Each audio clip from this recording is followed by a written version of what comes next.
Fala, aventureiros! Hoje eu trouxe para vocês um filme lançado lá em 2010, que na época que eu assisti ele me impressionou bastante. Porém, ao revê-lo, eu não achei ele tão legal assim quando eu achei a primeira vez que eu vi. Mas achei que ele dá uma excelente história de RPG, ele é um plot excelente de RPG, então decidi trazê-lo aqui para vocês hoje.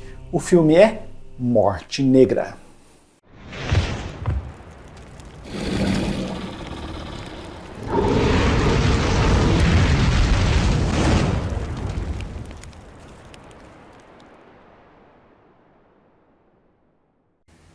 Mas antes de falar do filme em si, vamos falar um pouco do período em que esse filme se passa. O filme se passa no século XIV, uma época conhecida como Idade das Trevas, exatamente porque foi uma Idade das Trevas. Um período onde o conhecimento era precário e o medo e as superstições superavam a lógica. E para piorar, temos a peste negra, conhecida hoje em dia como peste bubônica, exatamente porque ela cria bulbos no sistema linfático, ou seja, no pescoço, nas axilas e na virilha. E se jogarmos tudo isso num caldeirão, juntamente com a falta de higiene da população, uma população oprimida pela igreja e pelo Estado, exatamente no período entre a guerra entre Inglaterra e França, que foi a Guerra dos 100 Anos, temos exatamente o que vemos no filme, uma população moribunda, doente e faminta, que se apega a causas sobrenaturais para se ver livre desse caldeirão. Mas de volta ao filme e ao RPG, que é o foco nosso nesse vídeo, temos uma história bastante linear, que tem como foco uma crítica à Igreja Católica e aos seus métodos usados naquela época, que foi manchada pela Santa Inquisição, uma mancha aí na história da Igreja Católica. E o legal desse filme é que logo no início nós somos apresentados para algo sobrenatural, uma bruxa em um vilarejo. E a gente, como telespectador, fica na dúvida se realmente vai aparecer algo sobrenatural ou se tudo aquilo é uma imaginação coletiva dos caras que foram enviados para resolver aquele problema. E no filme temos dois personagens principais. Osmond, que é o noviço que vive ali confinado no seu convento, e ele não conhece nada do mundo lá fora. Mas por amor a uma mulher, acaba oferecendo o seu serviço de guia, a Ulrich, que é outro personagem e que para mim é o paladino do grupo.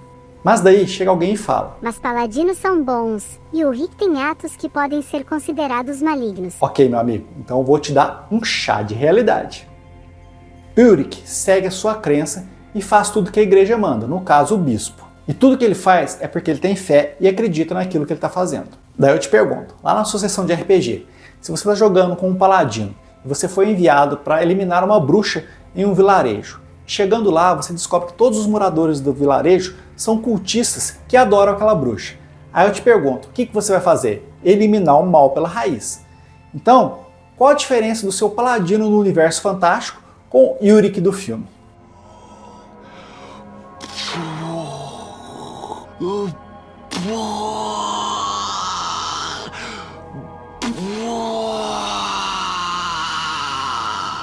E a jornada do filme é um plot simples. O paladino e um grupo de guerreiros da pior estirpe possível precisam de um guia para levá-los até o local que eles precisam chegar. E eles vão buscar esse guia onde? Lá na igreja. E lá eles encontram Osmond, que decidem guiá-los até a vila. E essa vila está livre da praga, e eles acreditam que esse livramento deles é através da magia negra de uma bruxa que reside lá. E durante a jornada, o mestre coloca alguns encontros que causam algumas baixas no grupo. Mas é para apenas que a jornada não fique tão monótona, porque o objetivo mesmo está lá no vilarejo, que é protegido por um pântano e que vive aquém do restante do mundo, protegido assim da peste. A jornada também serve para apresentar os personagens, e como numa sessão de RPG, cada um dos personagens vão sendo apresentados à medida que o filme vai desenrolando e que a jornada até o vilarejo vai acontecendo. Além de mostrar um pouco do conceito do mundo, a ignorância dos povos e a presença real da peste. E usar doenças em uma sessão de RPG é muito legal. Já vi isso inclusive no jogo Neverwinter Nights e também trazemos um capítulo só sobre doenças do mundo no nosso cenário de Beltor.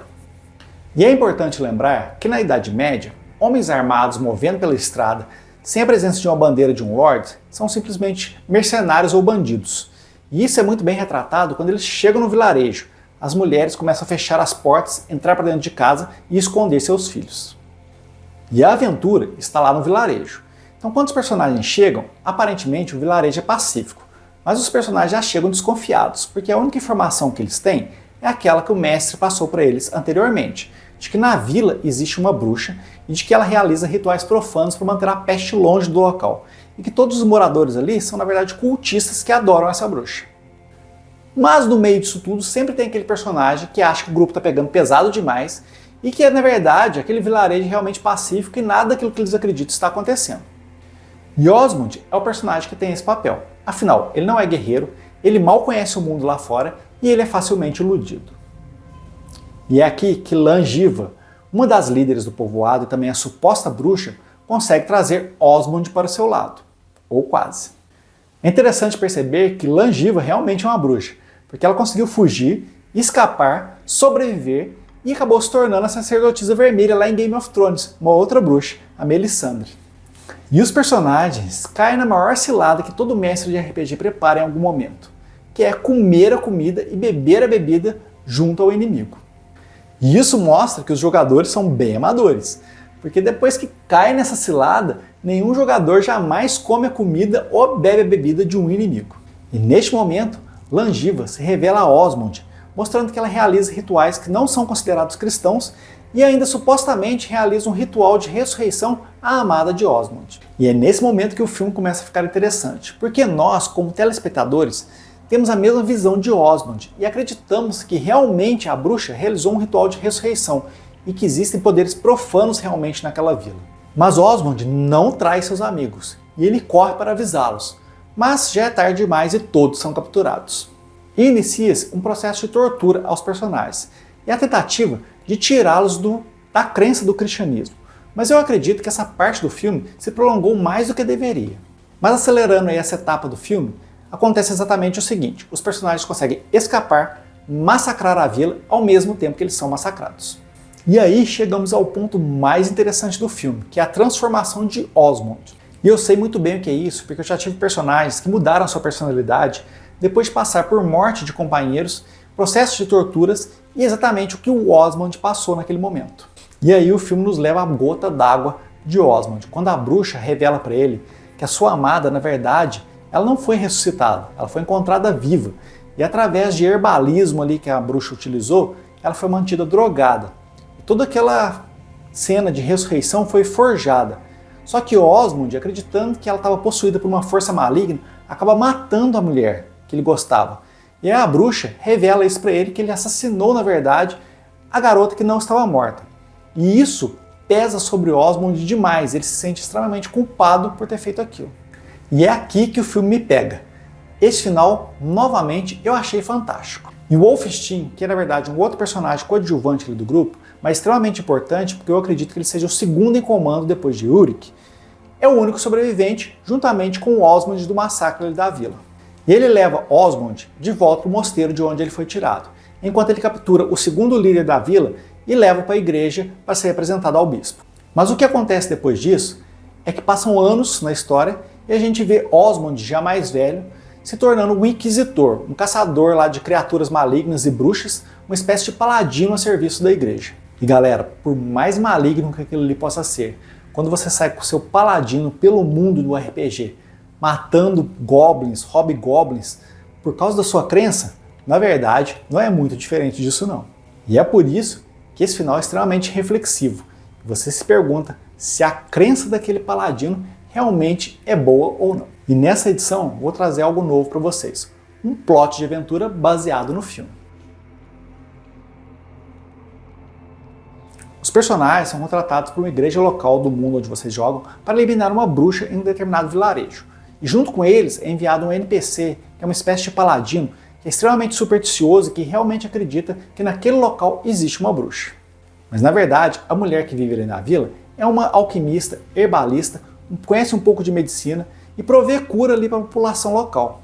E essa aventura é realmente para mexer com o psicológico ali dos personagens, porque eles são colocados frente a uma decisão. Será que a mulher realmente é uma bruxa, como o NPC incentiva eles a fazerem, matá-la? Ou será que ela é inocente, realmente só está fazendo bem ali para a vila? E aí os personagens ficam num dilema dividido entre receber a recompensa que foram contratados, ou seja, pegar a possível bruxa, ou ir contra o paladino enviado, o NPC, e salvar aquela mulher que talvez seja inocente. E alguns extras aqui do filme. Primeiro que o elenco do filme traz atores extremamente importantes.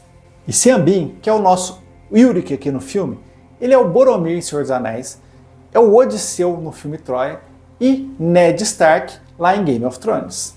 Ed Redmayne também tem papéis importantes como em Animais Fantásticos, num filme pouco conhecido que são Os Aeronautas, onde ele faz o papel de um meteorologista que sobe com uma balonista, é um filme muito bom e eu indico para vocês. Além dele ser o Stephen Hawking no filme Teoria de Tudo, que ele lhe rendeu o Oscar como melhor ator. E a Kercy Van Houten, que é a nossa querida Melisandre lá em Game of Thrones. E o filme foi produzido lá em 2010 na Alemanha, com o diretor e também roteirista Christopher Smith, que apesar de não ter nenhum filme mais importante além desse, ele consegue nos prender na história exatamente por trazer aquele conceito. Será que o que a gente está vendo é apenas superstição ou será que existe realmente algo sobrenatural no filme? Outro que participa no roteiro ao lado de Christopher Smith é Dario Poloni. E uma questão interessante no filme é que toda a fotografia do filme ela é escura até o momento em que eles chegam no vilarejo, quando a fotografia fica extremamente clara. Exatamente para mostrar que aquele vilarejo é diferente do restante do mundo. E isso é muito bacana porque nós como telespectadores conseguimos ver a Idade Média, realmente a Idade das Trevas ali, e que o vilarejo está realmente fora daquele contexto, longe da praga e tudo mais. E isso é muito bacana na parte de fotografia do filme. E este foi o 8º episódio da primeira temporada RPG com Universo Estendido Filmes. E se você gostou do que você viu aqui, não deixe de curtir e também de comentar aqui para ajudar cada vez mais o nosso canal a trazer mais informações sobre filmes e RPG para vocês. Grande abraço!